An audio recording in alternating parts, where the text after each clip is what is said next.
Okay, let's see here. Gotta make sure the stream is up. Looks good to me. Should be ready to go. Hopefully, guys, my stream does not, it doesn't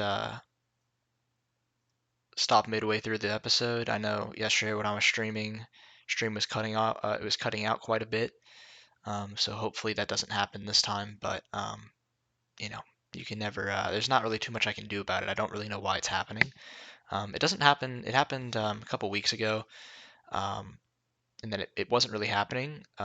So I thought we were good, but it did happen my last stream yesterday.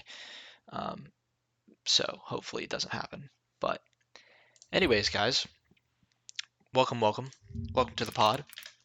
This is the Evil Geniuses Bleed Blue podcast. This is the podcast where I talk about as much evil geniuses as I possibly can, without people getting annoyed, which is impossible because it's evil geniuses. So when is it not annoying? But besides the point, got quite a bit to talk about today. And I guess so. We're going to be talking about obviously League of Legends. The playoffs have started. EG played their first game against TSM this last week at a best of 5 or best of five, best of 7. I think it's a best of 7. I don't know. They maybe it's best of 5. Whatever. It's best of 5. Sorry, best of 5. Why am I doing this to myself? Anyways, they played their first match in playoffs, so we're going to be discussing that. Also, for Valorant, or actually, you know what, Dota 2 next. Dota 2, brief update on Dota 2 and how they kind of bombed out at Masters Riyadh.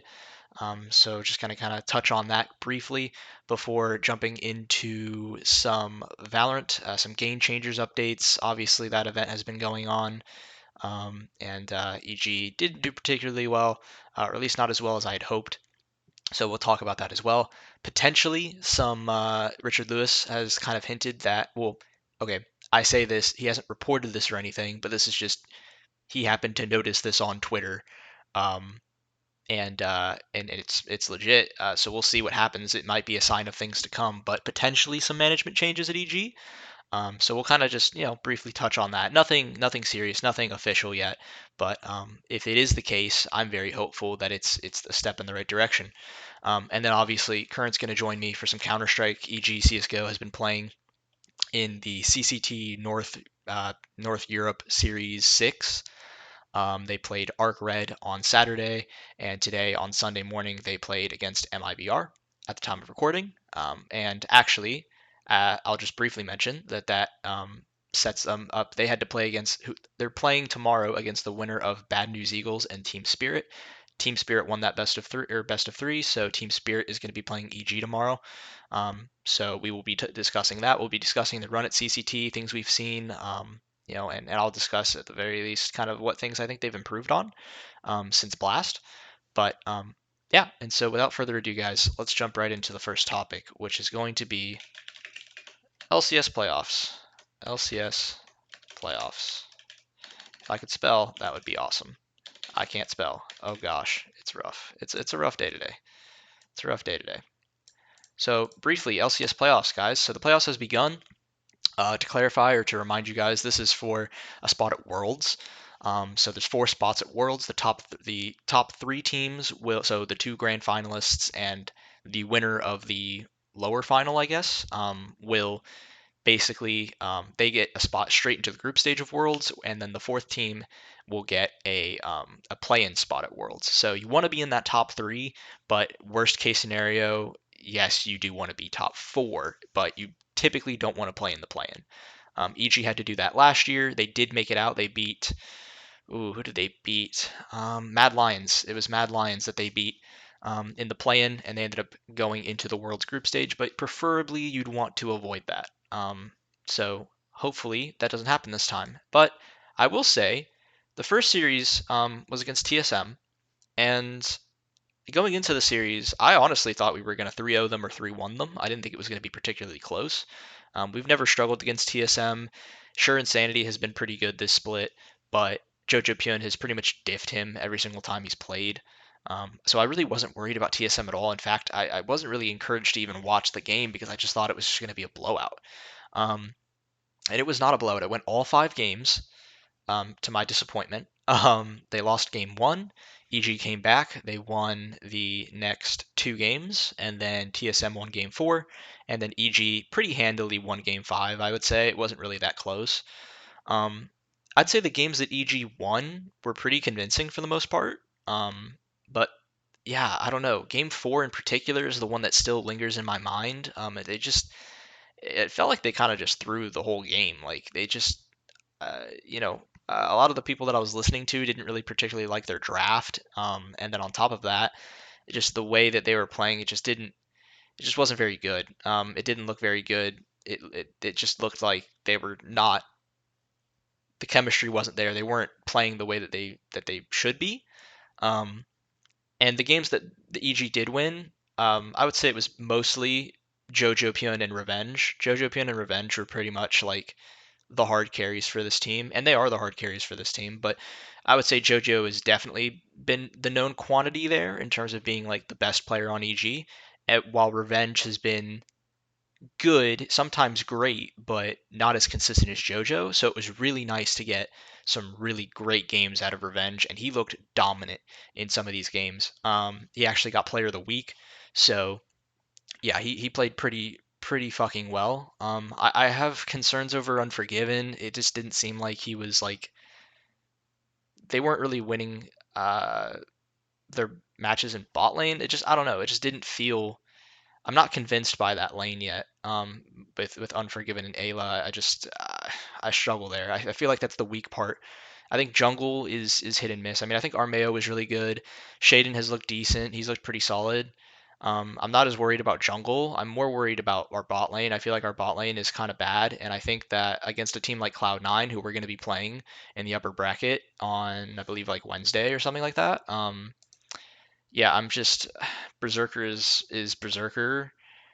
Uh, I'm just not feeling very confident, frankly, going into the Cloud9 game. It's a team that has always had our number, this split in particular, and I think there's a reason for it.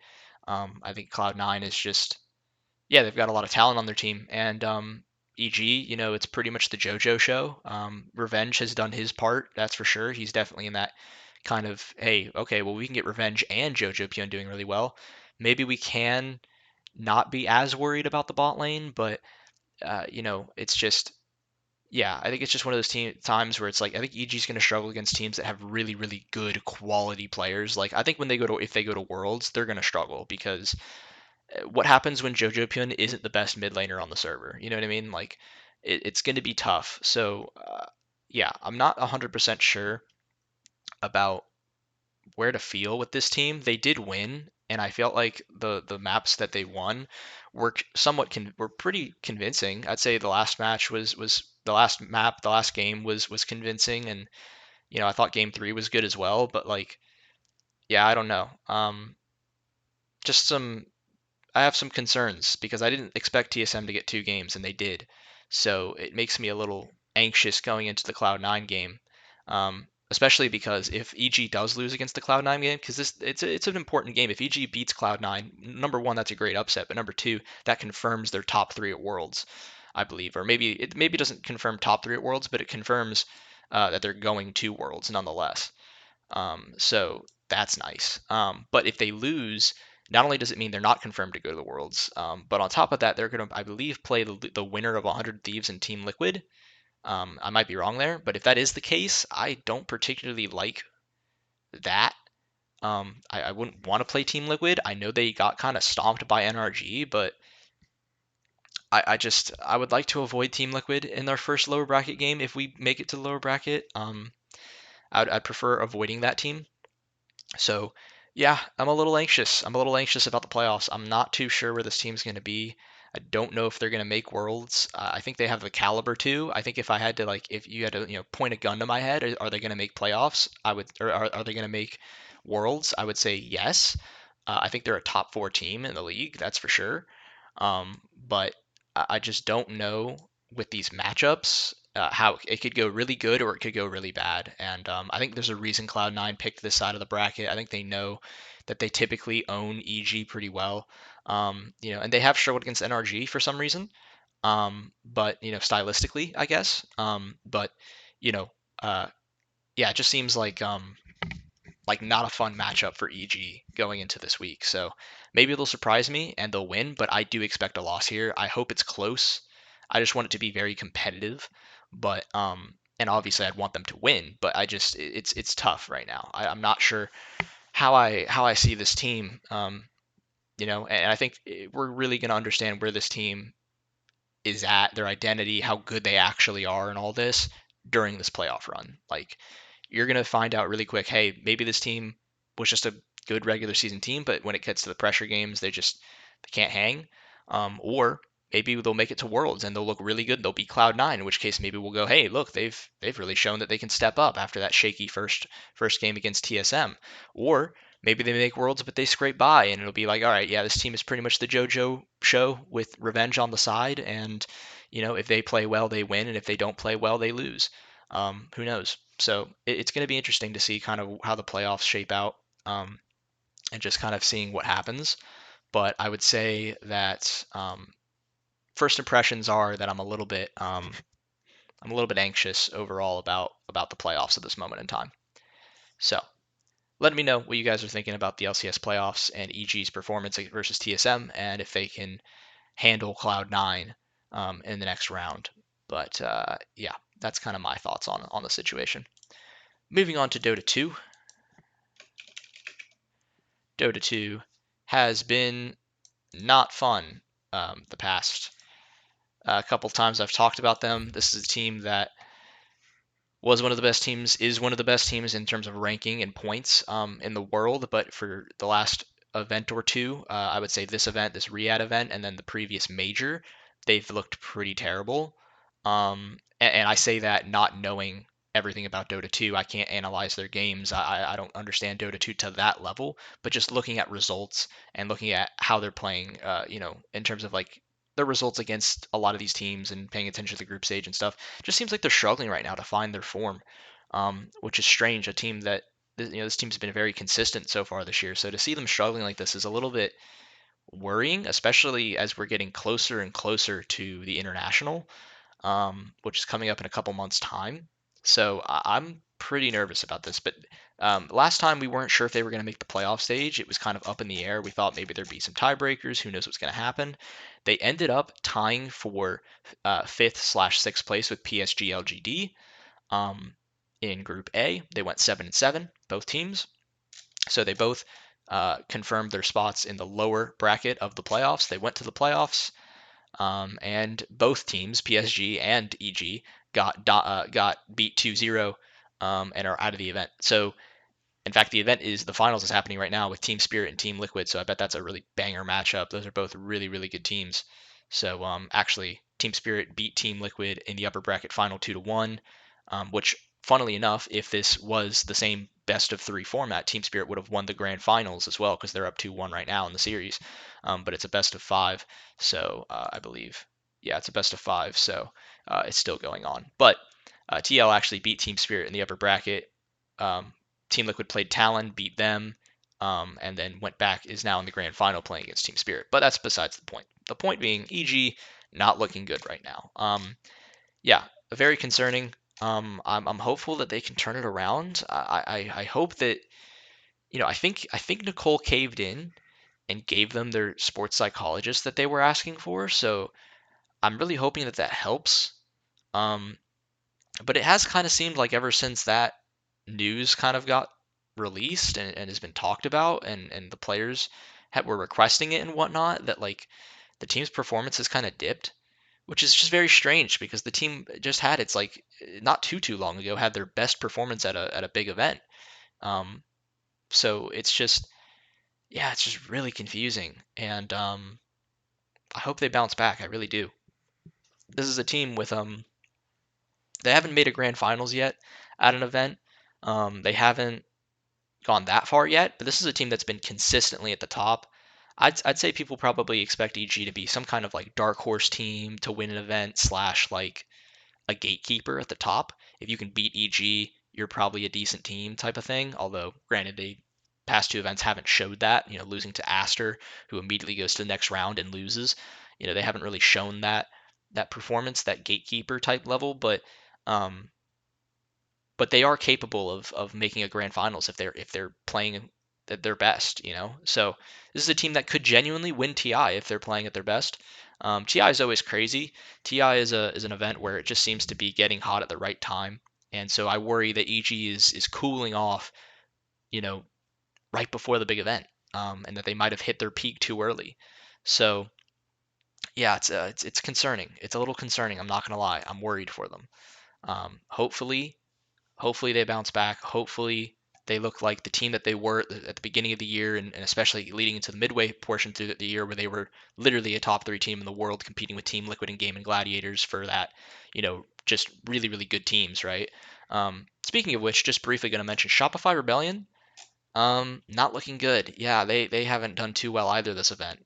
So it's kind of funny that EG and Shopify Rebellion, for those who need a reminder again, Shopify Rebellion has the core of players that EG used to have. The Arteezy, Crit, I believe, is still on the team. Let me look. Arteezy, Abed, Crit, Fly, those guys. Um, yeah, so they played at this event as well. They did not play well. They didn't win a single game. They didn't even make playoffs. So crazy, because these are both teams that were making somewhat deep runs at events not too very long ago. So yeah, just kind of crazy. Hopefully things turn around for both of them, because I want both of them to do well. But yeah, so all right, let's move on to game changers. VCT game changers. So game changers, obviously, as you all I'm sure are aware of if you've been following the Valorant space, because it's really the only thing going on besides get the hype leading up to Champions at this point. Um, yeah, Game Changers has been going on. Actually, is it still happening? Yes, it is still happening as of this moment. Oh wow. Okay, that's interesting. I hadn't actually seen the most recent results that had happened yesterday, so this makes things look a little bit better for EG in context, but it is still kind of disappointing. Um, EG ended up losing to FaZe Clan 2-1 in their opening game of the main event of Game Changers.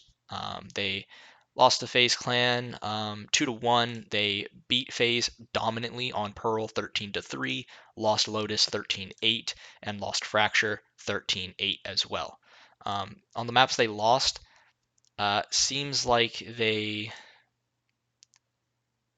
on Lotus in particular, they really struggled on their defense. They only picked up one round. Fracture, Fracture, it was their attack. They won pistol, one second round, lost the bonus, and then from there they just didn't really get much done on Fracture. So, um, yeah, I don't know. It's just not great. Obviously, in terms of the top performers, it's the guys you'd expect. Keen doing really well. Of course, kind of being the carry for the team.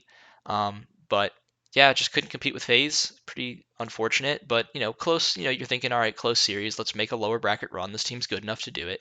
They play their first game against XSET. They win 2-1. Mind you, XSET is a squad that only has a game changers roster at this point, so all their resources are being invested into them. So that's a team. It's the team with Katsumi. If you know Katsumi, used to be on Cloud9. Yeah, same thing here. Keen dominating, of course. EG winning Ascent 13-9, losing Split 13-5, pretty bad. But then dominating on Bind 13-5. So pretty solid. XSET, not a bad team. Going and then you play Complexity. For context, XSET actually took a map off of Disguised, which is a team that we beat. We beat Disguised in the qualification stage to get to this event in the first qualifier. EG then plays Complexity, and we get beat 2-0. 13-8, 13-7 on Pearl and Lotus respectively. Not particularly close. Unfortunate, because Pearl looked pretty good. Pearl was one of the better maps, and they went on a run in the first half, but the second half they just couldn't do anything on attack. And then Lotus was just kind of a no defense rounds. It seems like this team just kind of had stretches where they just could not get rounds. They would just allow the other team to go on a streak of rounds, and it seemed like it was hard for them to kind of stop the momentum that some of these other teams were getting on them. And so they're out of the event. They lost to Complexity. Now, some interesting context that I didn't know until now, actually, is, well, first, for one, I did know this. Disguised, actually, the team that we beat in the qualification stage actually went all the way to the upper final, played version 1, got 2-0'd. But then, interestingly, they played Complexity, the team that we lost to, in the lower final. Complexity beat them 3-1, and is now earned their spot in the grand final against version 1. Granted, version 1 probably going to destroy them because they destroy everybody. They actually played each other earlier, and version 1 2-0'd Complexity. So, yeah, version 1 is just by far and away the best Game Changers team at the moment. So we'll see how Complexity does, I guess. But that makes it look a little bit better, I guess, because you lost to the team that ended up making the grand final. But it sucks because I feel like they could have and should have done better. So unfortunate, but hopefully they'll get a chance to look over the games and see what they did wrong and improve for next time. Because yeah, I think this is actually this might be one of the better runs that EG has had during a Game Changers event. Maybe I'm wrong. Maybe they did better in a previous event. I'm not 100% sure, but I feel like our Game Changers roster has been struggling a little bit, and I do think the roster we have now has serious potential. So yeah, so that's all good stuff there. And then briefly, before we go into the Counter-Strike section, just want to talk about some potential management changes. And I'm probably going to have to put this into a separate line here, because I can't imagine it's all going to fit in one spot. So this is not confirmed or anything, guys. This is pretty, like, who knows. But essentially, sorry about that. Essentially, there has been some rumblings, or not really some rumblings, but there's kind of just been like EG's been getting rid of a lot of management. A lot of management has left EG recently, and in particular, something that's very interesting to note. Hang on one second, just trying to pull it up here. Is that EG's CEO, Nicole Lapointe-Jameson, is not on Twitter anymore, which doesn't sound like a big deal, but when you understand kind of how Nicole, I guess, typically works from all of the articles that have come out and whatnot, and how we've learned a lot of the behind the scenes stuff about the organization through Richard Lewis and Thorin, and seeing their reports and seeing their videos and whatnot, and just even hearing from other people, right? Just kind of how from Kassad and his experience with them, and Naf talking about his experience with the EG management. I think it's quite clear that the management was a problem, but Nicole is the kind of person who is all appearances and not a lot of substance, if I could put that, in that kind of way. And yeah, the kind of person who forces players and forces people to say certain things, or to make it, or to tweet certain things or say certain things in public to make it look like everyone's getting along when in reality they're not. To kind of suppress other people's ideas, or to suppress or to look like they're suppressing their ideas, are being suppressed, and in reality she's taking their ideas and using them, but then putting her name on it. That's the kind of person that she is. And so, yeah, if I can I'm just going to pull this up real quick. Let me see if I have like yeah, there we go. So you can kind of see my screen here. Richard Lewis kind of did a little eye emoji. You click on Lapointe, to the Lapointe Jameson, or to the Lapointe, her account doesn't exist anymore. So yeah, it's pretty crazy. I don't know what this means. Hopefully this means that she's gone and that she's not going to be a part of the organization anymore. I would hope that that would mean that they're also going to get rid of people like GamerDoc, people like oh man, what's her name? It's the lady that Richard Lewis has been mentioning in his articles. I can't remember her name. I can't think of her name. But she's like Nicole Lapointe Jameson's like right hand woman or whatever. Um, she who's been mistreating employees as well. Like, I just hope that basically all of Nicole's cronies and her and GamerDoc obviously are like all just gone. Just get rid of these people, please. Obviously that comes with the hope that, that doesn't mean, even if that does happen, guys, that doesn't mean that like EG has been saved and like the management's all going to get better now, and everything's going to be hunky dory. Like, there's still some expectations there, right? Like, you would really need, um, we would really want to see not only those people exit the company, but we would have to basically hope and pray that Peak Six actually takes the opportunity to pay attention to who they're hiring for the position, and that that person knows what they're doing, actually fucking cares. I would prefer for them to hire somebody that's within the esports scene currently that has a strong reputation of a strong good reputation in the industry by industry experts, people like your Thorns, your Richard Lewis's, these kind of people, the journalists of the really quality journalists, the people that have been in the scene, have been endemic in esports for a long time now. Those are the kind of people I hope they're able to hire, if this is even happening. Who knows, right? But I'm just mentioning that because even if Nicole does get fired, even if these people do get you know exercised out of the organization. That's what it kind of feels like at this point. It feels like EG has just been like, they've been overtaken by like demons who just like own the corpse of EG's brand, and like have just been toying with it for the past couple of years. And so if we're able to exorcise them out of the organization, the question then becomes, okay, but who's going to take that mantle? Is it going to be somebody qualified to do it, or is it going to be, um, just the next demon around the block to come in and take over the corpse all over again, right? So, um, yeah, that's the concern. But look, if this is something that potentially is happening, who knows? Maybe Nicole is just getting off of Twitter and nothing else is happening. That's possible, but it doesn't seem likely for someone who kind of has the presence that she likes to have, I guess. So we'll see. But hopefully it's a sign of things to come. We'll see. Maybe some news breaks out from it. Maybe it doesn't. We'll find out with time. But I just thought it was going to be an interesting topic to bring up, because it could bode for some good things in the future. Okay, I think that's everything.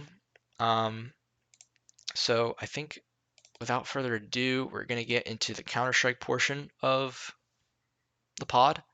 So I'm going to call Kurrent in a second here. Probably have to fiddle around with the camera a little bit because I don't think my cameras are set up properly. So we will see how that goes. But yeah, we'll get Kurrent on the pod here. Let's see. Try to give him a call.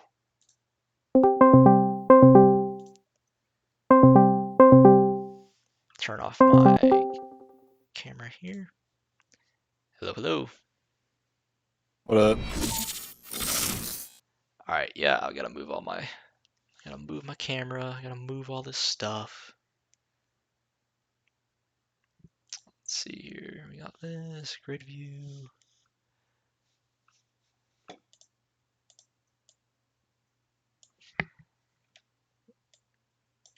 Move this over.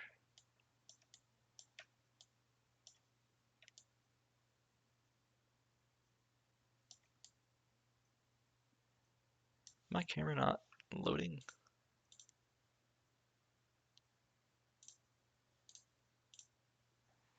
There we go. Okay.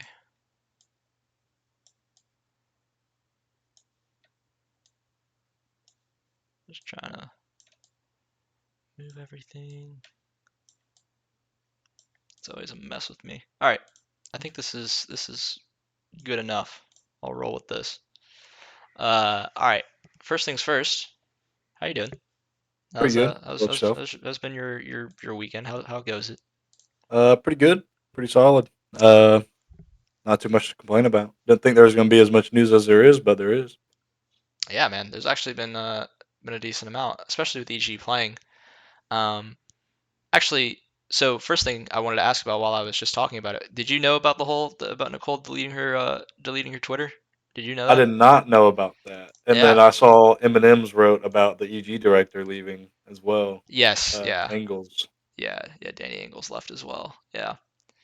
So it But is. It's an interesting time in EG management. It seems. yeah.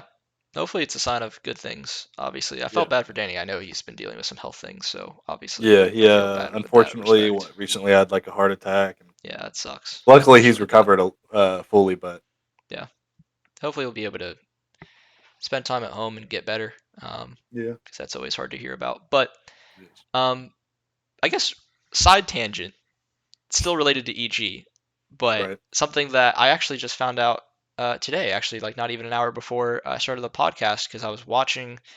Um, Richard Lewis is doing his like ranking of all the majors he keeps, and he's talking about like all these stories he's had when he's either been a Hmm. journalist or just been at the events or whatever, talking about all of them. Apparently, I didn't know this, but I apparently when iBuyPower was in the midst of their uh, scandal and they Hmm. were being investigated by Richard, and it was unknown as to what was going to happen. Apparently, around the same time, because I guess EG, I know that multiple times they had tried to get into Counter Strike. Um, but they actually were going to sign iBuyPower with Hiko. They were actually going to Huh. sign that team. That was actually going to be EG's roster in Counter Strike. So that kind of made me sad because I was like, God damn it. Like, they actually would have been in the scene Yeah. earlier and they would have had Yeah. a kick ass roster because at the time Yeah. That would have iBuyPower been is really insane. fucking good. Yeah. So that sucks. But yeah, I thought that was an interesting little piece of nugget of information that I was not Hmm. aware of. Um, was that EG apparently was going to have swag and I don't know if it That would would have have been been gone. I crazy. think Days wasn't Days the one I think that was going to leave anyway. I think Steel was the Yeah. one who was going to stay. So I think it would have been Yeah. Steel and Brax and Skadoodle and Yeah. That would have Hiko, been and kind of crazy, it'd have been honestly. nice, man. I'm not gonna lie. I'm kind of salty about it. Not gonna cap. Sorry, But but we're happy with the team we got now, right? yeah, That's what's actually, you know what? I'm happier than I thought. why not? Team's been getting better, and this is actually I think the farthest we've gone in a CCT event. It is I don't think we've 100% gotten. the I don't think furthest. we've won more than one series. I don't think we've gotten out of. We've always gotten. So with the previous lineup, to my knowledge, we always got that playoff invite Hmm. that a lot of teams do, like Yes. B&E, Spirit, but we've never actually made it out of like round of 16, like ever. Yeah, Uh, maybe. Yeah. I know. Maybe once. I I think. mean, I think maybe. the we did beat LDLC. Was it LDLC that one time I think we with did a be. Oh, you coach? might be right. Yeah, we did beat LDLC like I think it was once. LDLC with a coach. It was Yeah. not Oh, yeah. clean. We No, it was like a barely won. 2-1. Yeah, we barely won, and then we played. I don't even know what team, and we got destroyed. Yeah. Um, but yeah. So I mean, I don't have any like round breakdowns for the past two games because, well, okay, I wasn't gonna do one for Arc Red because Arc Red is a team that I've never even Arc heard of Red's Arc Red. before. Yeah, but with MIBR, I debated it, but dude, the amount of rounds you could pull from Ancient I mean, alone yeah, Ancient is just alone. unbelievable. That It is. game. Well, I guess okay. Let me pull it back a little bit. So obviously, EG is playing currently at CCT, which is during their boot camp. They're boot camping. I don't know if they're boot camping in Cologne or if they're boot camping somewhere around I the wonder if they're area. still. I think I want. I'm curious if they're still boot camping in Serbia at Yeah, that they might be. location they were previously, and then these are just online events, and they're able to still practice with teams at Cologne and stuff. Yeah, that's probably what it is. But yeah, they've been playing CCT.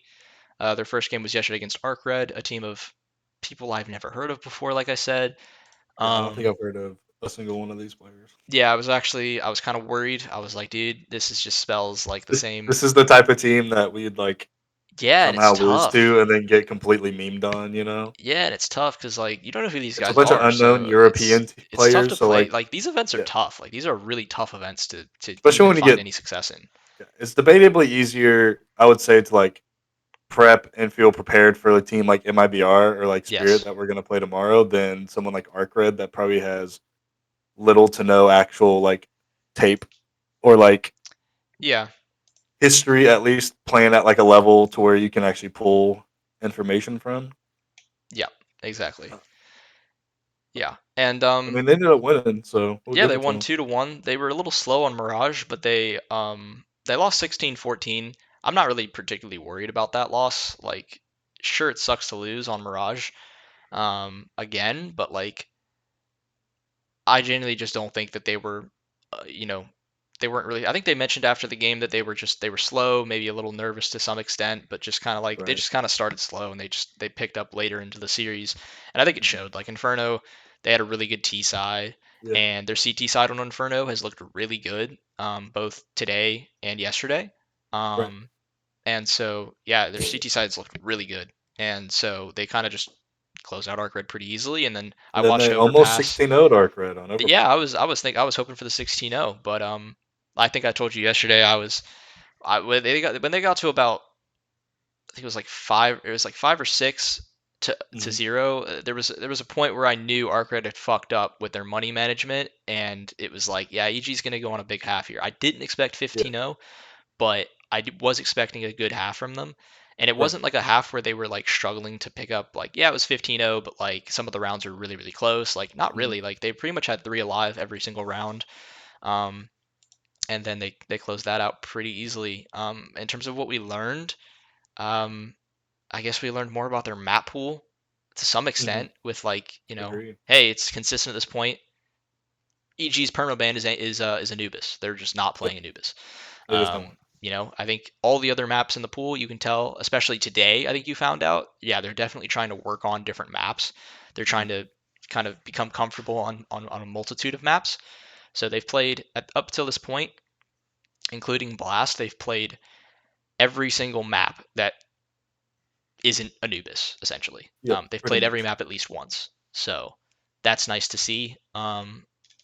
Developing the map pool a little bit. Junior looked really good. All the play Juniors looked really automatic and good for Hext. this round. Hext actually looked really good. In Hex art the looked Arc really Red good. series. T-side Ancient for EG against MIBR, I know for sure. He cooled Yeah. off CT side a bit, but he started out like 7 or 8-0 or something in the Hmm. in the first in the first Ancient half.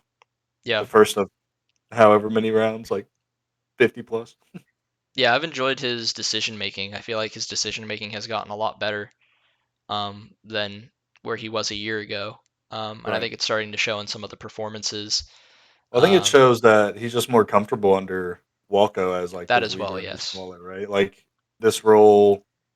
I mean, we could see it from the beginning when he got moved back to EG Black that he just Hmm. instantly was slotted into a role that he's more comfortable with and Yeah. was able to actually produce like big numbers, right? So, and obviously numbers isn't the whole game, but sometimes it's hard to argue for a player when they don't have the numbers backing them up.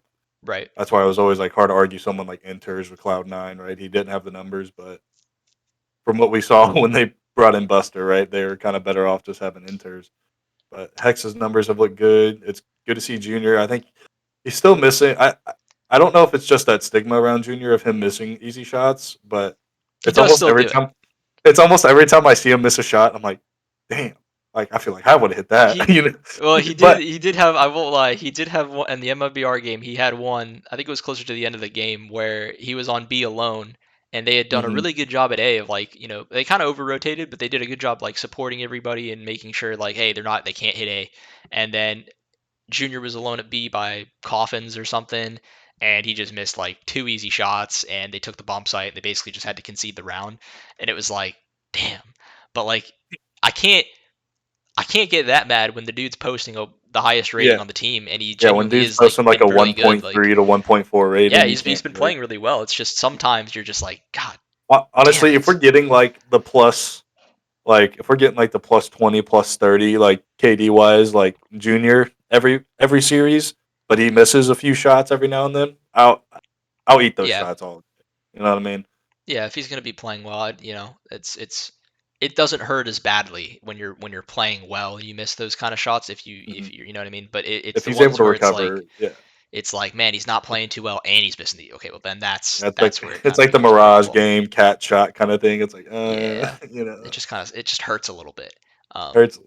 Yeah, But but yeah, I no, think yeah, we overall, beat like Arc Red pretty that was yeah, after map one pretty convincingly. I yep. went back and watched some of the highlights and stuff, and seemed like we were pretty much in control most of the time. Hmm. Obviously, that half on Inferno, we had a really good like 8-7 half Yeah, starting on the T side, so that set us up for success on the CT side. Um, and obviously, Junior again had a really big game. Had a 1.48 rating yeah, for that whole series, which is kind of insane. Hex had a 1.3. I mean, the only person under one was like Walko, but that's Yep. whatever, right? Yeah, So he's gonna be Walko's gonna be he is and he showed it in the MIBR match. He is just gonna be he's an IGL where sometimes he's not going to post good numbers, which is expected, but sometimes he is going to post good sometimes he numbers, will. and Yeah. it's like that's a nice bonus to have. Hmm. Not a lot of teams really have an in-game leader who can kind of like on the any given day can kind of just pop off on a map Step up and have and a actually game play for really well. himself. But Yeah, Walko can do that. So I've actually been very impressed with Walko these I would past agree. couple of weeks. I've been very impressed with him. And I think uh, well, before I talk about the stats, well, you know what? Fuck it. I'll just briefly mention. I'll talk about the stats of the team overall because I was curious. Okay, Mhm. we saw the stats at Blast. Kind of how is it comparing in this event? Where does EG stack up against all these other teams in this event? And it is a little bit skewed because some of these teams haven't played their matches yet, so some Mhm. stats are not the most updated, I would say. But for the most part, they've been it's been interesting to look at. So and we'll talk about this even more when I want to discuss the Spirit matchup as well. I think this is going to be because I think it's going to be an interesting Sure. game. But um, yeah, I mean, in terms of the team statistics, right? In terms of opening kills, um, EG isn't doing that great, I guess. They got a About middle 51%, of the table. 51.6%. It's not bad. But really, I think the stats that we were talking about last week that were really important that I mentioned were trade percentage, which they were really bad at. And then the two stats they were really good with were damage per round with HE grenades and Molotovs, and also flash assists. Yeah. And the trade percentage has improved. They're actually the third best trade percentage team at the event so far with a 23%, which is better than the previous. I think the previous was below 20. So yeah, much better trade percentage. Um, putting note for the future, Spirit not as good at trading. They have a 20.7% trade percentage, which is significantly lower. In terms of damage with utility, EG is third with a 29.8. Eternal Fire is kind of destroying everybody with 36. Maybe they've been Mhm. playing a lot of Inferno. Who knows? Flash assists, EG's at the top. Surprisingly, Ents Academy, who I don't even think is in the event anymore, is number two. But EG is number one with flashes assists, which I think is this is exactly what Cheap. this team was at Blast was high utility damage, really great flashes. I really enjoyed. I think their trade percentage has gone up, and I think it still shows signs of improvement. There are still rounds where somebody goes out, gets a kill. Ancient comes to mind. I think there was a round where they weren't coordinated at the same time, Yeah. but I think I can't remember who it was. Fought on a T side. They fought somebody in cave, died. Walko went to go trade, but he wasn't even anywhere near it when the first fight happened. So he went to go Mhm. take cave again. He had utility. He didn't use it. He peeked out and died, and there was nobody there to trade. So Yeah. it's just I still think there's some issues with that. I still think the trading could be much better, and I think that's going to come with time. But in terms of like it has already improved a decent amount. Obviously, you're playing against worse teams here. I will note that. So your Yeah. trade percentage might look better. Some statistics may look better because you're not playing as difficult teams at the moment. That will change as we again talk about Spirit later on. But yeah, I think this is the identity of this team is going to be really good utility usage. Hopefully that teamwork and chemistry goes up, and I think that's how this team is going to win games is off of their ability to use their utility really well, and kind of eventually their chemistry. Yeah. But because I don't think this team has the talent that a lot of these other top teams are going to have. And a lot of teams that they're going to play, even in the tier two space, I think there's a lot of teams in the tier two space that just have more talent. And it's going to be EG is going to be a team where you're just going to have better utility and better teamwork and be better than the sum of your parts.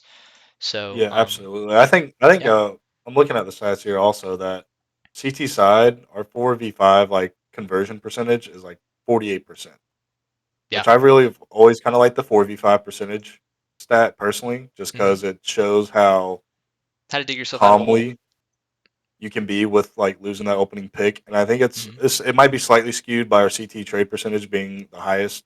It's like Yeah, 27.5%. It's the highest at the event so far. I mean, both side wise, our 45 trade or 45 percentage is like fourth. It's still at like 38%, 37%, which I think is really important for a team's mental to be able to like lose an opening pick and just be able to battle back and basically say, hey, we lost a guy, but we're not going to lose our cool, over rotate, or do anything out of the ordinary to force any more mistakes than's already needed. So, but again, I will touch on, like you said, that flash assist being the highest at the event. It's like point 0.3. So, I mean, essentially saying almost every once every third flash, we're getting a flash assist kill or something of that sort. Um, Utility has just been really good to see out of these guys. Personally, I'm a big utility guy personally, also, but it's just they're doing things in game that you as a viewer you're able to be like, oh, I know what they're going for. I know what they're going to try to do here.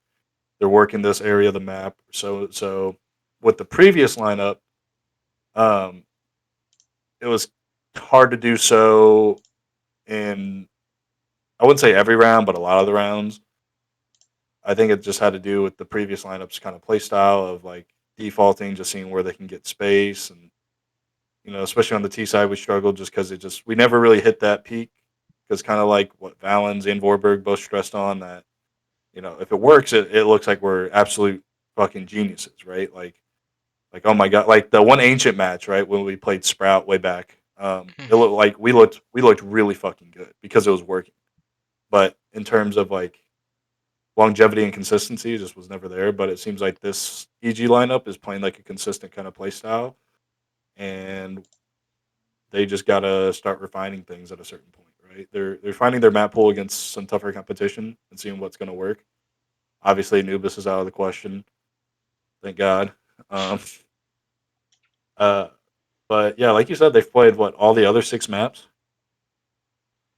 and Yeah, I mean, even when they weren't our picks, right? Like I don't even think we pick Nuke when we played G2. Was that us? I don't Or think so. I think we picked Inferno. yeah. I think we So picked like Inferno and G2 picked Nuke. yeah. So I mean that's pretty sweet, honestly, that we're able to kind of take our map pick and say, okay, well they picked Nuke, probably a map that isn't in our direct three of probably like highest win percentage or our favorites to play, but we're gonna still play it and we're gonna go out and dominate, right? Like a team like G2, who's a really good Nuke team. And even in these maps against like we played today against MIBR, right? Like Ancient isn't typically our first map pick, but MIBR went ahead and chose it, and we said, okay, we'll play you on Ancient, and we won. Obviously, it was a labored win with what, like 4 OTs. Yeah, it was a strange game because I felt like the CT side actually could have been a 10-5. They Hmm. just kind of choked the last round, but I think it could have been easily a 10-5 even with some of the other rounds they lost. Right. And then going on to their T side, they lost the pistol and kind of got off to a slow start because of that. And then due to some economy issues, it was harder for them to really get into their T side. But even with all of those issues, they still were the first team to match point. They went 15. It was 15-14, 15. I think it was Something like that. 15-14, Yeah. and they lost that round. And then they got sent into overtime. But I think they had some rallies. Like I think in one of the overtimes, I think they were down 3 rounds, and they I mean, came back there's and like two brought it OTs to where another OT. like MIBR were like on match Yeah. point, and they brought it back like 2 to 3 rounds or something, and Hmm.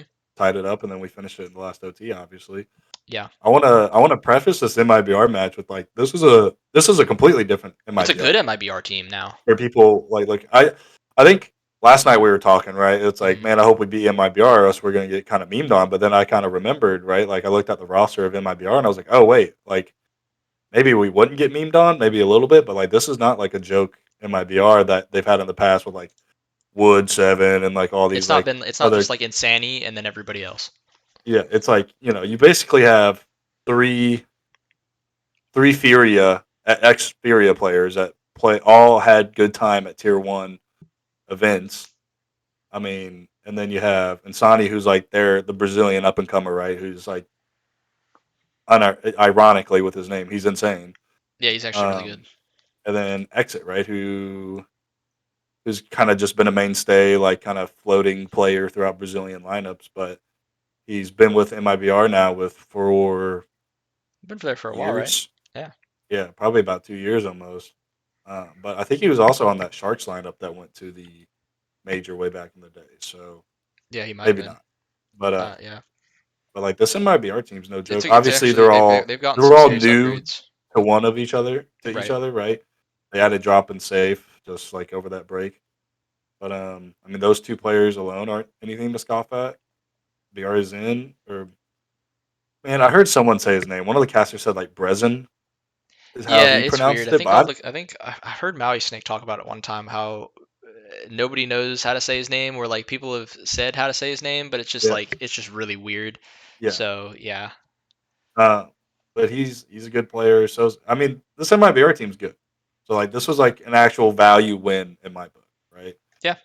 Uh, I think it's funny that we end up playing them in CCT when we could have just played them in like any other Oh, incident. definitely, yeah. But That part I did find to be kind of funny.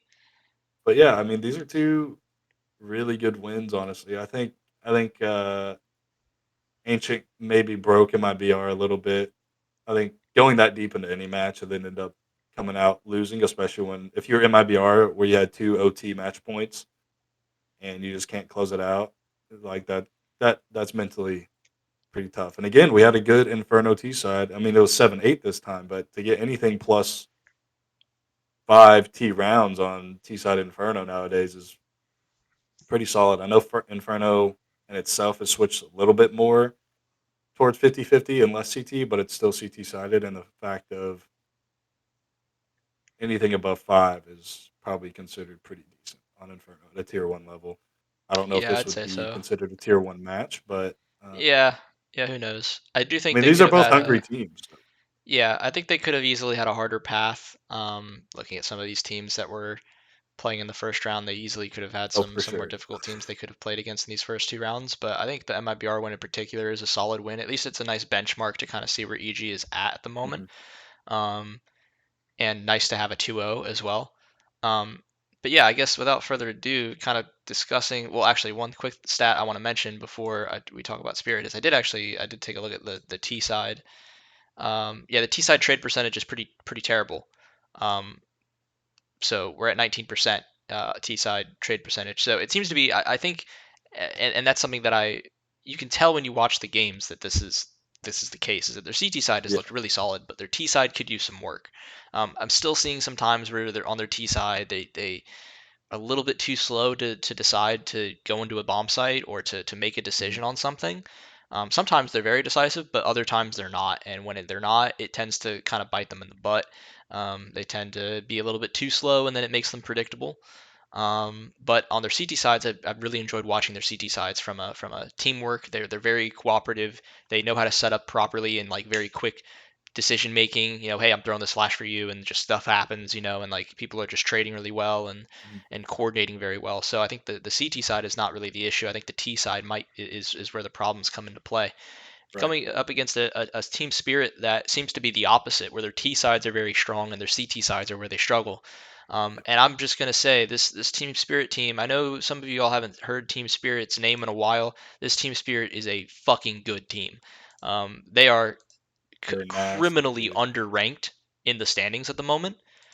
Just really quickly trying to pull it up here. I Yeah, think it's purely just based off the events they play. They haven't really qualified for big events exactly. to for like whoever runs the like ranking system, right? To say like, Yes. well, they're doing really well in like CCT tier 2 EU events, but they haven't really done tier 1, which are obviously weighted a lot more towards the ranking system. But this This team's team is. fucking good. Even though they lost like Patsy, Wonderful, and Bench It Siren, I hasn't mean the mattered. three They've just pickups they found got better. They just are like there's insane. just an unlimited amount of fucking talent in this region. It doesn't make any Dude, they sense. really They said we lose lost Wonderful, Patsy. they pick up Art Frost. They lose Yeah. fucking Patsy, Pat they pick up Donk. Like it's Donk. just Yeah, unbelievable. legit. Like Yeah.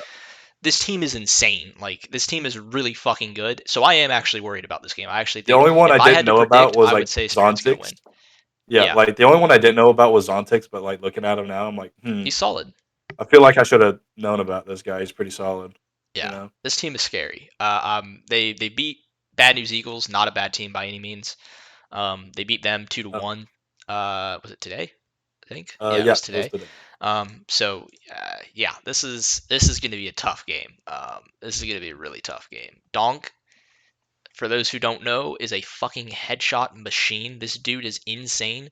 He he's just been an incredible rifler. He's 16 years old. He's 16 years old. He's 16, and his headshot percentage for the past 3 months. It's Let's just do. 62.8% all It time, is or no, past 3 months. 62% What in the the past three fuck? months. He's just crazy. To give you guys a reference point, Nico's in the past 3 months is only 53%. Yeah, This guy hits it's headshots 10% more often than Nico does, who's considered one of the best fucking riflers of all time. yeah, and like Now, I will yeah, say, like headshot percentage isn't everything when it comes to rifling. Players like Borup, for example, is like the classic standard. If you've never seen Borup's aim, go look up Borb just Borup's YouTube channel. yeah, Dude can aim. Dude hits headshots. His aim's clean as fuck. But the problem is he only hits headshots, he so only hits he headshots. sometimes like his numbers aren't very good. He always has a high headshot percentage, but he may not perform well. But this kid is different. This kid has a 1.22 rating in the past 3 months. He has been like an up and coming talent. He's looked really fucking good, He's insane, dude. and he's got a high headshot percentage. This kid could literally be like just add it to the list of upcoming CIS talent. Like it's just unbelievable how good this kid Yeah. is. So he's been Drop Hunter, unbelievable. pick up Dunk if I'm G2, to be It's honest. just it's unreal like how good like Art Frost. So they lose Wonderful, right? Fuck. Well, Yep. they surely can't find any. Nope. They get this kid, 21 years They old, yeah. 1.17 rating in the past 3 months. Like plays with the op. I I think think it he's one yeah. of the best oppers in CCT currently at the moment. Like He he is. has a better opening. He gets. I compared his stats to Junior stats. He beats him in almost every category. Like it is just unbelievable. I don't know how they keep finding players like this, but it just never seems to end. So look, uh, all I'm trying to say is, look, if I had a gun to my head, I would pick Spirit to win this best of three. But EG has a chance. They are a good team. They seem to be playing very well. Their coordination has gotten better. They're developing their map pool. Now, I think Spirit has been playing together for. I don't know if they've been playing together for that much Not longer with because these. They've only Wonderful. been playing about a month together. So Okay, so actually, it's we been around the probably same time. as a core, we probably have more uh, playtime. Yeah, But so we'll see. I But mean, what like a year as in ECL NA is equal to probably like a month in EU tier two. So yeah, and some of the roles have been moved around on EG. I want to talk about this because I saw it a lot today. I saw like Sure. Stamina talk about it. Can't remember who he was. I think it was Peacemaker, right? Are you talking about He was talking. They were talking the about basically slots? like the slots in NA scene. We've talked about it before. How what like in the last major, like 4 out of the 5 NA teams were like Oh Brazilian yeah, rosters, essentially, right? Like it was just ridiculous. So I want to talk about just NA development in general, kind of, because sure. you bring up a good point that like EU, it seems like damn, like like everyone thought Patsy was insane. He left. All right, fuck it, Donk. There you Yeah, we'll go. just find somebody else. Yeah. Wonderful's fucking cracked. Oh fuck, he left. Where are we gonna go? Fucking Art Frost. Okay, so I mean, I think it. You know how many? I feel like people don't understand how many fucking actual like tier two events there are in like EU in comparison to North America. EU has fucking bet boom tourneys. They have CCTs all the time. Uh, I haven't seen it recently, but I mean they had the We Play, right?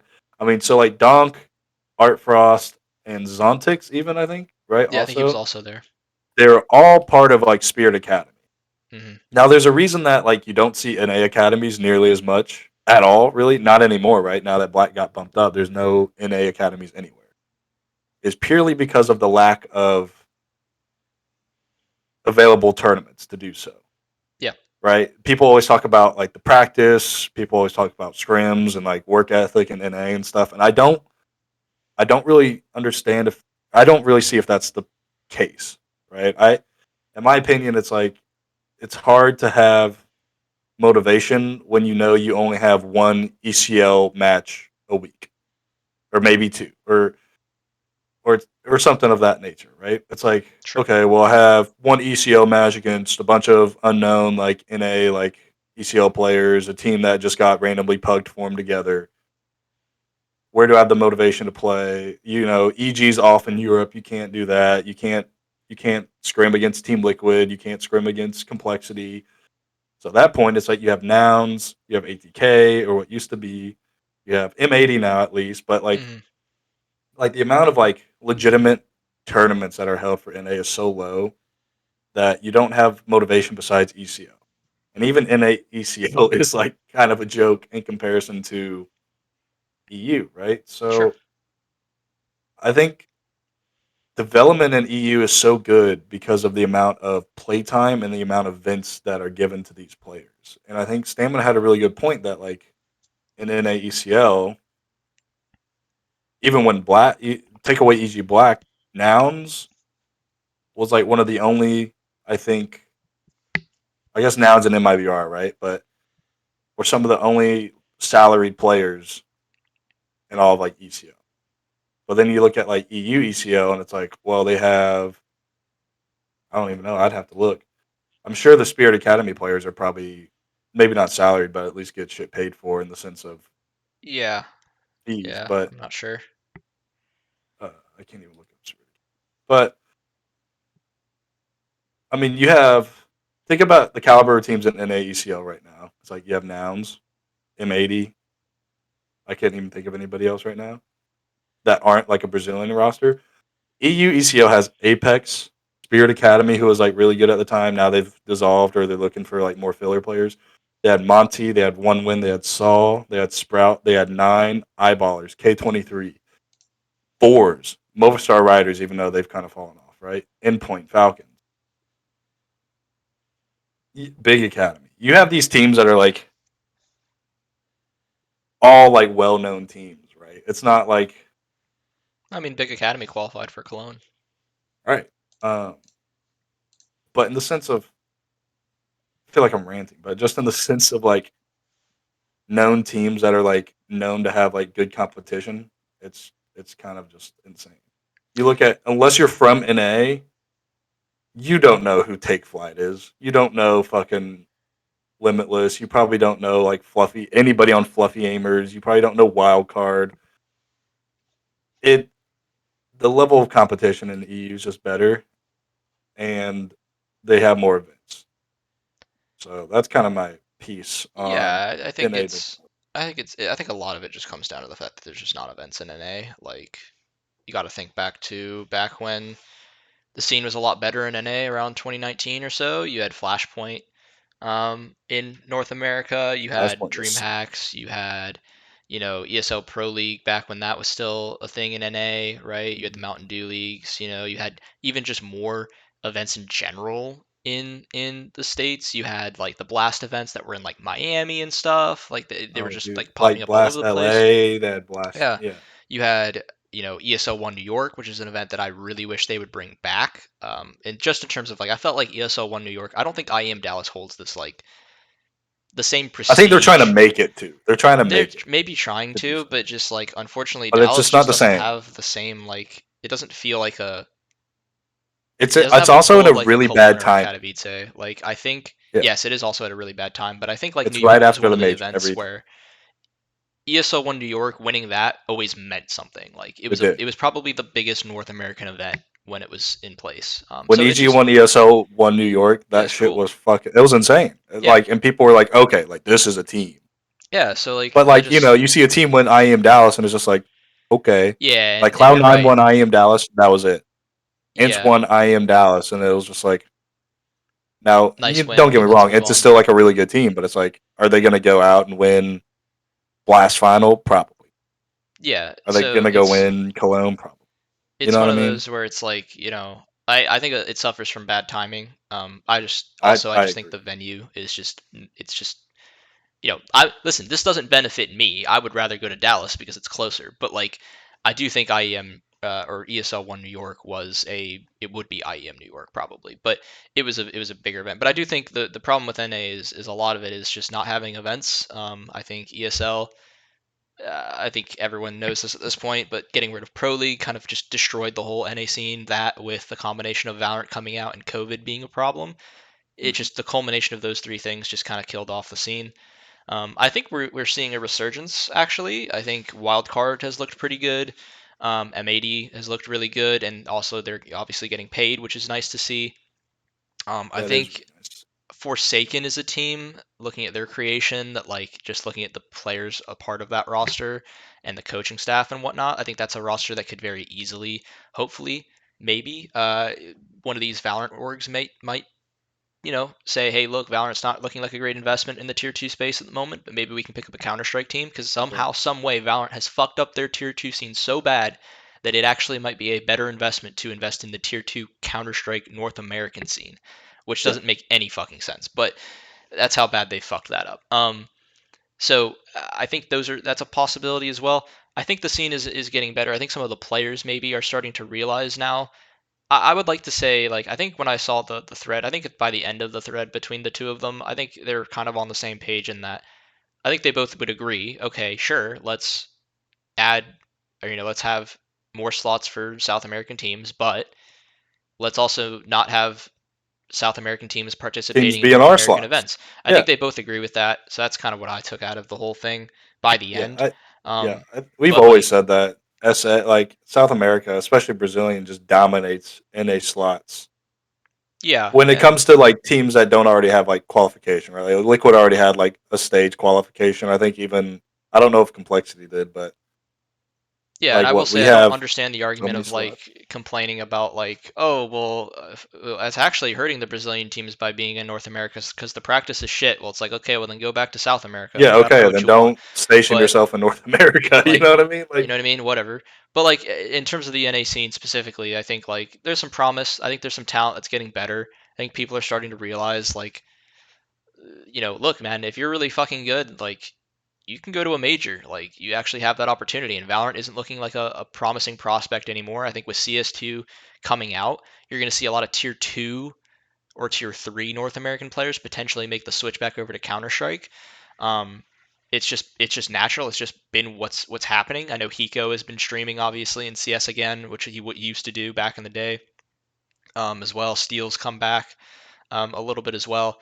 So like, it's just I think that look, it's we're in a shit spot, but we're in a better spot now than we were 6 months ago, I think. yeah, I And would agree. it's the start, right? Like it's just the beginning. I mean, I started, I mean, it's gonna take following time. CS. Also, Yeah, like I started following CS in 2015, and like North America, it wasn't this bad, but it was bad.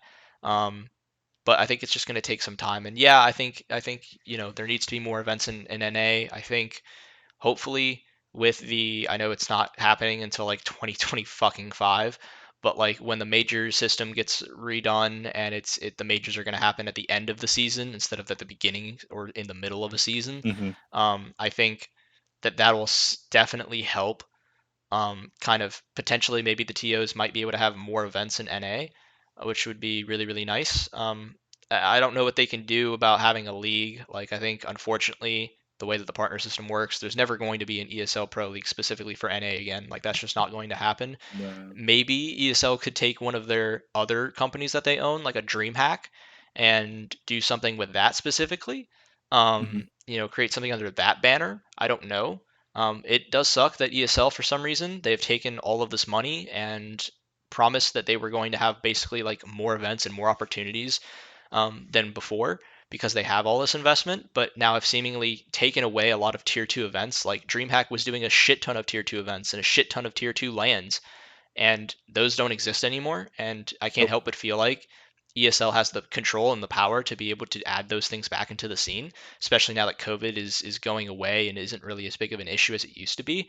So I just think it comes down to more investment from ESL, frankly, because they're the ones with the money. And I don't really look Blast as well would be nice, but Blast has been trying to put more events in NA, and they just don't have the same amount of investment.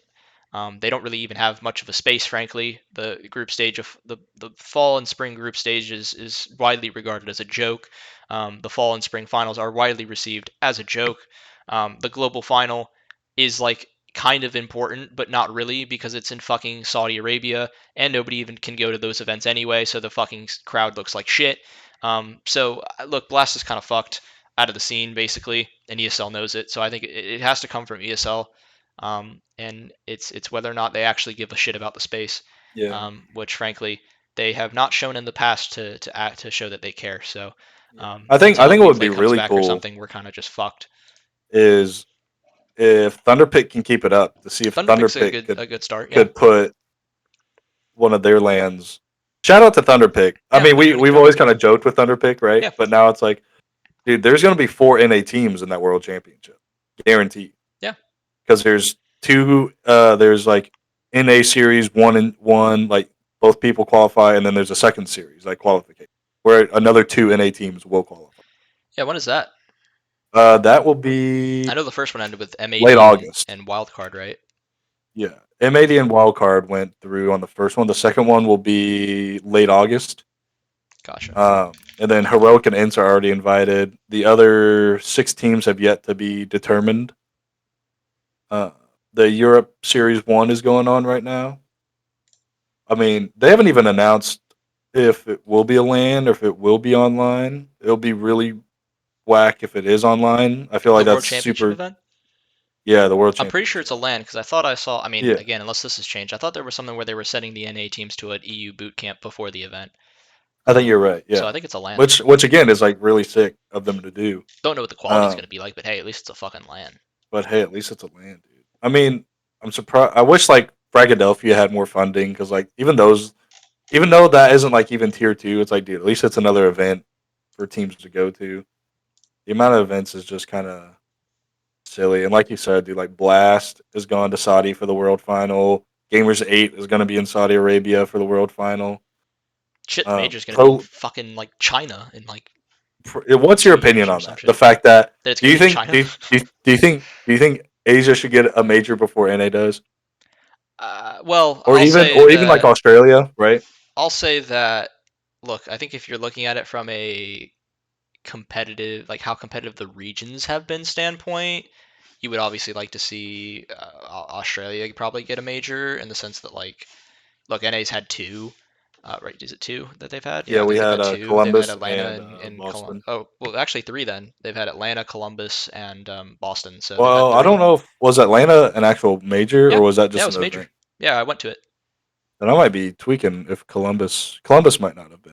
No, Oh they were no, all it was a majors. major. They were all majors. Oh shit. Yeah, we've had 3. Yeah, so we've had Word. three. I mean, I think like that's pretty good. And like I think the reason why China's getting the major, I believe it's China, is, and I think it makes sense, and I actually want this to grow, is because Counter Strike has not been able to break open. They actually, I don't think they've been even. I don't think Counter Strike has been playable in those regions of Asia, For like which is they why their just scenes are so became minimal.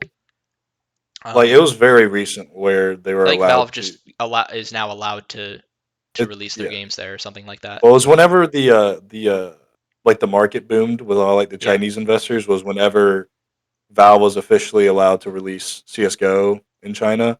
yeah. So it's But I mean like that was probably only like a year maybe 2 years max ago. yeah, no, it's been very recent, and so I think the reason why they're having that major there is because they want to. Um, for those who don't know, for those who are very like kind of who don't know a lot about other esports and China and their involvement in those, China is a very big region. In fact, I would say League of Legends, a lot of their popularity stems from the Asian region. It's very big in Korea, it's very big in China, and gaming doesn't really work the same way in Asia. A lot of people, when they play, they don't have PCs at their house. They go to PC bongs and they play there. And the most popular game is by far and away League of Legends. But if you're like the number 10th most popular game in one of these PC bongs, it doesn't really mean much. You're like 1% of the fucking share of the spread. League of Legends kind of just dominates. Valorant's, I think might be in the top five, but it's nothing in comparison to League of Legends. And so, what's important here is that look, people play in Asia. They play like a rip-off version of Counter Strike. But the key is there's a big population in these Asian markets for video games in general. That hasn't been, CS:GO has never been able to utilize. And not only this, but like I think people don't understand this, and hopefully people are going to start realizing this in Valorant, but they're starting to now. But it's some people still have their doubts. China and Asia, like I think they get a bad rap in CS in terms of people don't think they're very good. Um, but I promise you, it's mostly due to the fact that there's no exposure of the game over there. These guys, the people who play over there are usually incredibly. They're some of the most mechanically talented players you'll ever see. Yeah. And if they get their hands on a game like Counter Strike, they will be good. Like give them the time, give them 5 years or so, and they will be good at the game. It's just how it works. They have a culture where they work extremely hard, um, and they're incredibly mechanically talented usually. So I would say I think the reason why it's there is because they want to break open the Asian market, which I support. I obviously look, I don't fucking support some of the stuff that happens in China, obviously, but like in terms of just the growth of the game and making it a more global esport, I've always been once because I've learned how the Asian market works and how League of Legends works and the players and talent there. I've always thought that it's a big shame that there's no like big Asian FPS scene because these people are just so mechanically talented that I would love to see what would happen if these guys actually got to play Counter Strike for on the Yeah, best teams and like really got to develop and like it would just be really cool to watch and it would add to the international space. So yeah. I mean, I'm looking forward to yeah. it and hopefully it picks up traction. There should be, I would imagine. Look, I know it doesn't have a big like, there's no like fan base there yet, obviously that much because there's no good Chinese or Asian teams really, and like there's not even that many players or I whatnot. mean, the But closest you have is Mongols, really, yeah, but like and they're not I even Chinese. think, yeah, but like I think the event's going to do really well there. I think there's going to be a shit ton of people to show up to that event. CS2 is going to be a new game. I think it could be a really good opportunity for them, and I think it's a great way to Valorant's already released. They've released Valorant in China, so they're obviously making strides to grow it in that space, and they already have the advantage with League of Legends being a big game there. So I Mhm. think this is a really I while I don't like China, and obviously it's going to make it tough to watch the games and all this other stuff, I do think in terms of growing the esport and growing the game, I think this could be like really really important to have Yeah. success there. So yeah, I mean, that's kind of my you look thoughts. at players that were able to actually play. Like it pretty much it was just what it was just Tai Lu Pretty back much. in the day, and I don't even think they were allowed to be like uh, headquarters or like stationed in China because the game wasn't. I Probably can't not. remember way back where they actually were stationed. Maybe like they might have went to like Indonesia or something, because that's where like Bentet's from. But I mean, you look at players like back in the day, like Didi or like Captain Mo, Hmm. Deng King as of late, but I think he got benched recently on the team. Um, Slowly, they always have like really basic English names, but I can't remember who it was. I think somebody asked the player, somebody who's Chinese, why they pick all these like not silly, but just like normal English words as their names. They were always like, "Oh, well, we just pick an English word that sounds cool." So like that's what our name is. That's funny. But I mean that OG like Tai Lu roster, like don't get me wrong, they weren't like good to the point of oh they're gonna win a bunch of tournaments, but I mean they qualified for almost every major, every tournament. Granted, there weren't as many teams from the Asia region to compete with them, but the Asian region used to be like not decent, I want to say, but it used to have a lot more well-known teams, right? I mean, I think what it was Tyloo, whatever that they used to have like Vici as well, which I think was like the Hmm. South Korean team. Yeah, they had Vici. Yep.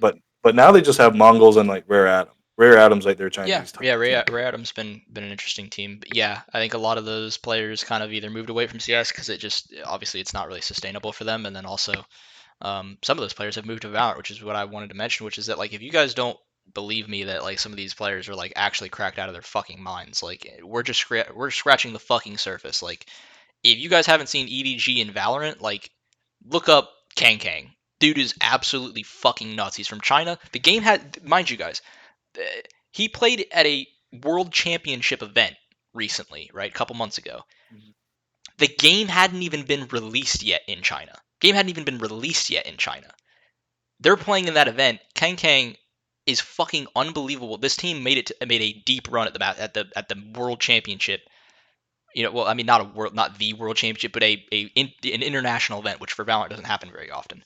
Right. Like the game hadn't even been released yet. Like these people are nuts. You've got people like on that team. There's other. I'm sure we're about to find out. There's going to be more Chinese teams at the next Valorant International event that's coming up very soon in like a couple of weeks. I guarantee some of those guys are going to be cracked out of their minds. On T1, you've got people like Zeta. He used to play in Counter Strike. He's incredibly talented. From Overwatch, people might recognize Saya Player and Carpe. These are both some of the best Overwatch players like ever to touch the game. Like both are they're all three of those guys are Korean. Like, and that's just scratching the surface. These guys haven't even had the opportunity. Their regions haven't even had like that. You guys like basically like maybe 10% of the fucking population of Asia has touched these games. Like, Yeah. just wait, dude. If these players get a hold of these games, like it's gonna be insane. Like it's gonna be crazy. Yeah. So I hope Anyways, that it happens. yeah, it'll be interesting for sure to get it back Sure, to, to North to, America or to North EG. America and EG. I give EG like a, I don't know. I'd like us to see us take a map off Spirit. My guess is that we will see Inferno and we will see Mirage for sure. I don't know what the decider would be because what I'm looking at it here.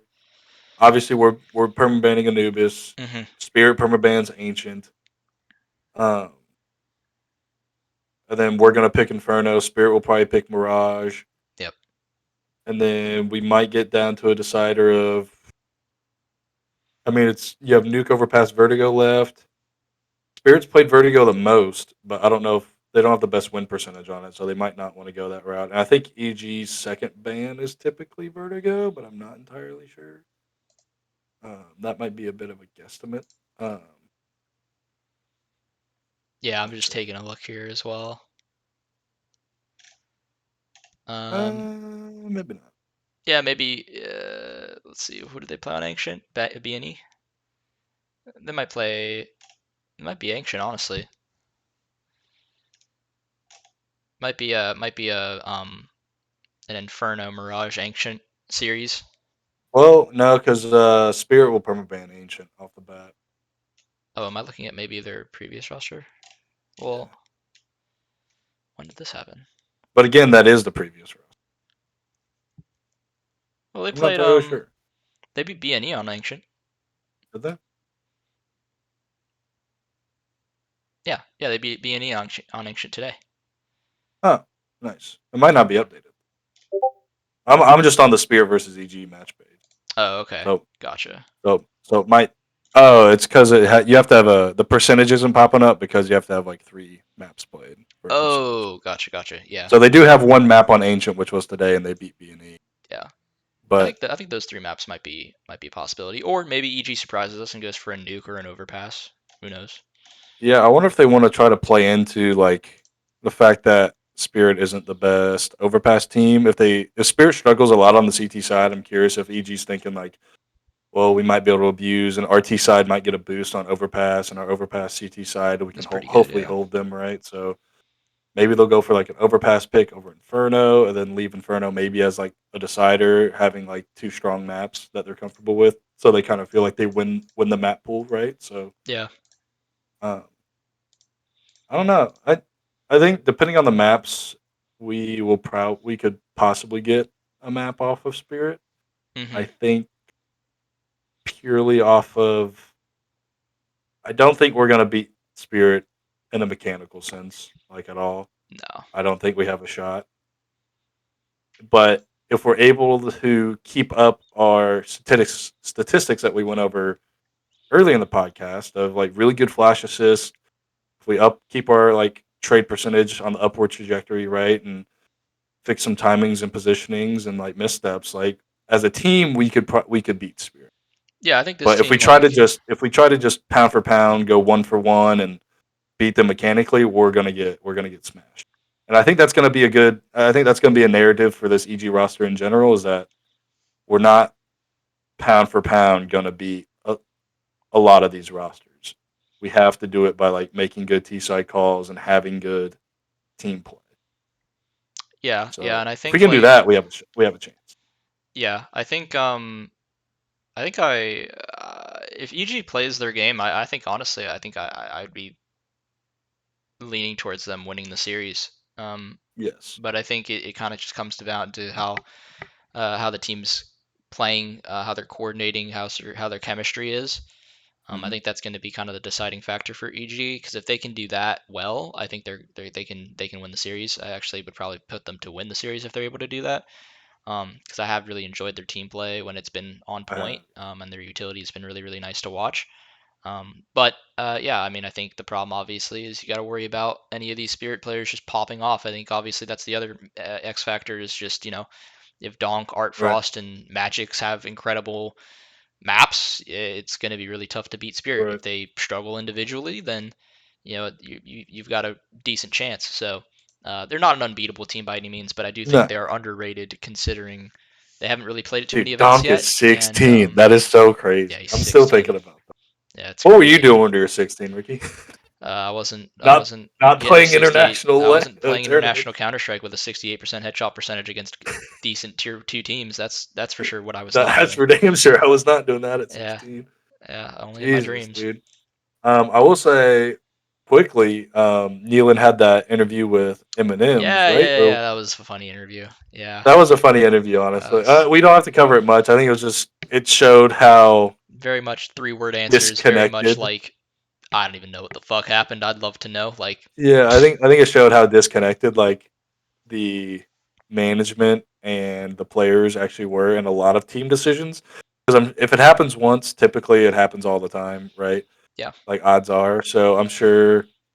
I think we'll I mean, find out at that's some so point. funny when he just said like, "So what about when they brought in refresh?" He's like, "Well, I said my word. Like, it'd be cool to play with them, Yeah, I guess." I You know. know, like, It's crazy. uh, I think I'm glad he found a team though. Shout out to Yeah, Sanzar and like I'm glad he found a Nealon. team. Unfortunately, I'm they've been glad he struggling found. at Cologne. In fact, they might already be knocked out. I don't know. They are playing third map against Mongols as we Oh, they're speak, playing the third map. Okay. and Oh, they're up.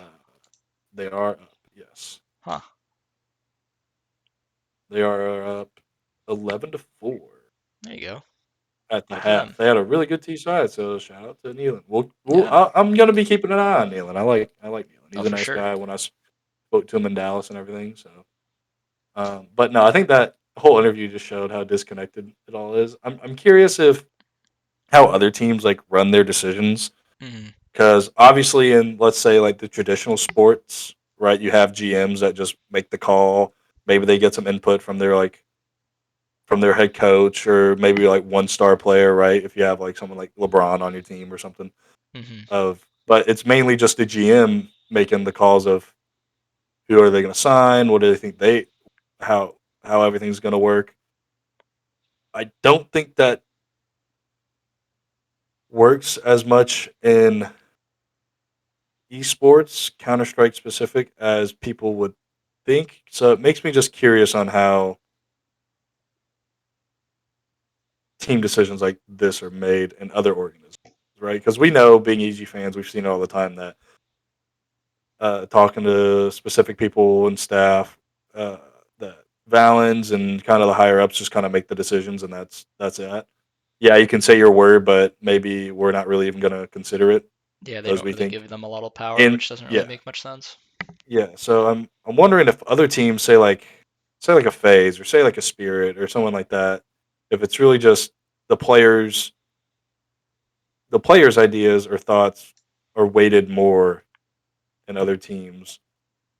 Because I think me just playing this game for the minimum time in comparison to these pros that I have, that it's the reason you don't solo queue is it's hard to make something out of nothing, right? And when you're doing this at such a high level, you have to be able to be comfortable with who you're playing with. Because like we saw with the EG roster, right? Like everything probably could have worked in theory, right? But it just didn't. So, but no, when Nealon just said, "I would also like to know what happened," I was like, "Oh my god!" Yeah, and I I was like, think "That's so funny." I think Thorne mentioned at least a couple times he's mentioned the fact that they almost picked up the roster. He's mentioned that like he may or may not know why, and that he may or may not be talking about it at some point.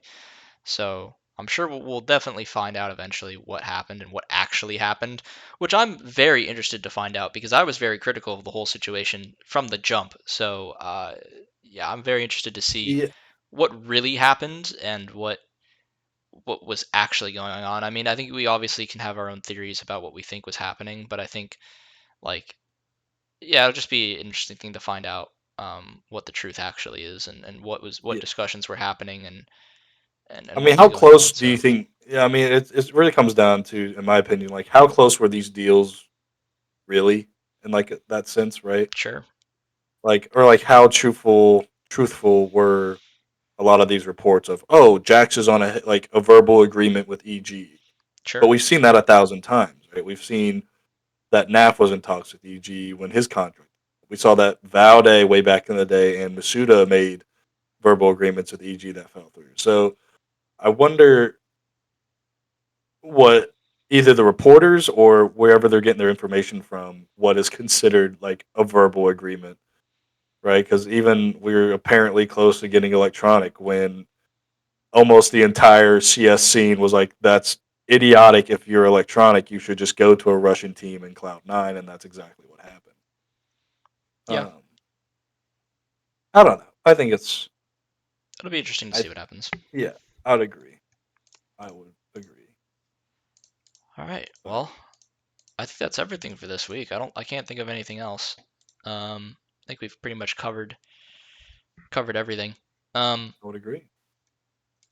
Yeah, so I guess just to kind of sum up, or I guess to kind of mention what we'll probably be talking about in the next couple of weeks. Obviously, League of What about Legends. CCT? Yeah, CCT, of course. Their games, well, potentially one game, maybe even two if they win. They'd have to play the final as well tomorrow, so they might be playing two games. So we'll be talking about that at the end of this week. And who knows, maybe we'll find out if they're playing at any other events or if they're going to be boot camping Yeah, still or if they're going back home and what's going on there. Um, yeah, in terms of League of Legends, playoffs are continuing, playing Cloud9 on Wednesday. We'll see how that goes. Dota 2, nothing until TI, basically. Valorant, going to be talking about them pretty soon here. They're about to be playing in Champions, so going to be really interesting to see what goes on there. We got a nice group draw. Oh, that's right, I didn't talk about the group draw. That fucking sucks. Well, not a big worry. It'll be more topical, I guess, if I talk about it closer to the event start. Spoiler, it went really well. We have the fucking easiest group by far. So that should be free. Should be free. Uh, other than that, Counter Strike, Oh, yeah, CCT, dude, one more thing. I know we're wrapping it up, sure. but why the fuck is the vlog video Gone, erased from gone? history. Like it never happened. I know we're supposed to be wrapping it up. We can do like a little bit, but I just want to say that's fucking bullshit that it's gone. I I know don't it know was why it's good. gone. It was a good video, and we fucking praised you for it, and then you took it away. We did. It was awesome. We saw content. Assholes. Oh wait, is it back? I don't think so. Oh Is it wait, back? it might be back. I checked like a couple days ago. I didn't see it, but maybe it is back Wait, now. I'm watching it right now. Wait, it's actually there. Oh my god, is it back? Now you're giving me hope. Don't give me hope. Wait, hold on. No, this is the bus. Wait, is this the right one? Yes, it is. Yeah, it is. This is the yeah, it's the vlog. It's back. It's back. Now, Okay, we're back. granted, you would think by now the other episodes would be posted in terms of like what happened after that, but like Oh well, no. Why would they post anything about us losing? we'll You see. know what I mean? Like, Yeah, why we'll would see they do about that? that. Who the fuck But, knows? okay. But yeah, Anyways, keep after it. Yeah. they did repost it. I wonder if anything changed. Probably I'll have to watch it again and see if anything's changed. I wonder if it's anything. Um, I'm if I it's doubt back. it, I'm but sure it was probably just really something about like maybe music they had in there that was like copyrighted or yeah, something like maybe that, or maybe maybe they had like a section in there that they didn't want to actually put in the video that maybe was like they wanted to keep private. You know. yeah. Who knows? But then it Who would have been. knows? I don't know. We'll see. I But think anyways, yeah. yeah. I just remembered that. So Yeah, well, I mean, at least we checked and it's back. So if you haven't seen the video and you thought it was forever gone, go check it out because it's actually on good their video. channel. So go to EG CS:GO. What is it? EG CS:GO? Evil. Evil Oh, Geniuses Jesus. Counter Strike. Yep, Evil Geniuses Counter Strike. You check their channel. They reposted the vlog. Who Thank knows God. if they'll post any more content? Please do. Please Please post more do. content. It makes my life We're a easier because tier then one I don't have organization. to. Can we please post content, dude? Every other fucking team does it. I posted the joke about how M80's doing their fucking like merch giveaway, and then I was like, oh, EG, they must have good merch, right? Because they're a tier one organization, and M80's like a tier two organization type deal. And then I just posted the picture of don't care. The Valorant shirt that they created that's literally just a gray shirt with white text for $35. Go fuck yourself. Like, absolutely go fuck yourself. So put some But I hope fucking effort into I it hope and they create had some more shit. content. Like, Please God, just give us more content. Their you're Twitter's been killing me, like man. their Twitter's been really good. Shout out to whoever's now running the Twitter. Yeah, it's probably some intern Um, who's gonna be only there for like fucking 6 months before he gets fired. probably dude, but whatever. At least they're fucking posting videos and highlights. Makes me not have to do it. True. It's very I true. haven't posted like a TikTok or an EG TikTok in a while just because they've been on it for themselves, so I don't have to do it. Yeah. Um, but more vlogs would be sick, so we can see all these guys behind the scenes. Yeah. Shout out to Jaden's mom because she's our number one supporter. Yeah, she's always around, so Shout out to always Hex's good to see that. mom. I'm sure she'd like to see some behind the scenes content. Yeah, that's right. I'm gonna use Hex Mom as pressure for EG Yeah, yeah. to One of your create more one of your content. 5 star players right now. EG, make more content Hopefully, she so doesn't we can mind. all see it.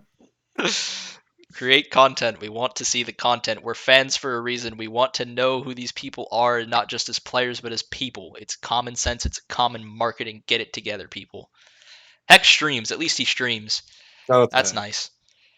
nice. Maybe some of the other guys could stream a little bit. That'd be nice. Tim But hasn't streamed in years. I don't think Junior does. yeah, I know. I know automatic Walco used just. to, but I don't know that he does I know. I anymore. know Walco just plays with Hex, Yeah, he does play so with him a lot. he Yeah, probably just thinks I don't need to stream at that he point. streamed occasionally, but he doesn't stream as often as I Hex. know George doesn't, which is No, he fine. doesn't. He George is seems like a like pretty keep to himself kind of guy. So yeah, George is like the second coming of automatic. yeah, he kind of is. Yeah, So yeah. that's fine. Anyways, Anyways, all right. With that being said, thank you all for tuning in as always. Hopefully the boys win tomorrow. That would be a massive, massive dub. If we win a CCT, I think I might lose my mind. I would probably lose my mind as It'd well. be pretty Dude, incredible. if we So beat Spirit, we're either playing one win or like Saul. is Eternal Fire still in the running? No, because Did they lose? oh wait, I lied. I lied. So one win and Eternal Fire are playing right now. I see. EF is up one map, so it'll probably be Saw or Eternal Fire. Yeah, So scratch that. yeah. Scratch what I said. We But will. if We we will did win a see. CCT, That'd be fucking sick. that would be sick. I'm down for that. And Please. we might get more. I don't know if there's another CCT in between this and Pro. There is one coming up. Yeah, Oh, coming there up in is. There's August. a Central, Yeah, and we might just get an invite to that because it seems like maybe. I don't know why they're split up Central, West, East, and all this when it seems like almost all the same teams just playing every CCT. But Maybe it's an anyways, excuse to play more events. Who knows? you was But in a CCT. yeah, yeah, we'll see. But yeah, who knows? Maybe EG will play in that Thunder Pick qualifier. I don't know if they can or if they're going to or if they're not. Now, obviously, I've said in the past they shouldn't even be able to play, and I do stand by that. But since nobody cares, fuck it at this point. Like, Okay. listen, I don't support it from a moral standpoint, but from a competitive standpoint, Okay. from getting the team experience and going to another event, like, yeah, I mean, obviously, I'd want them to be there. And since nobody seems to care about conflict of interest anyway, I mean, fuck it, I guess. I don't know. Okay. Who cares? But yeah, hopefully they win tomorrow. Hopefully they win CCT. That would be fucking nuts. We'll obviously break down the games and all the news next week. So stay tuned for that. Thank you all for watching, and we'll see you next week.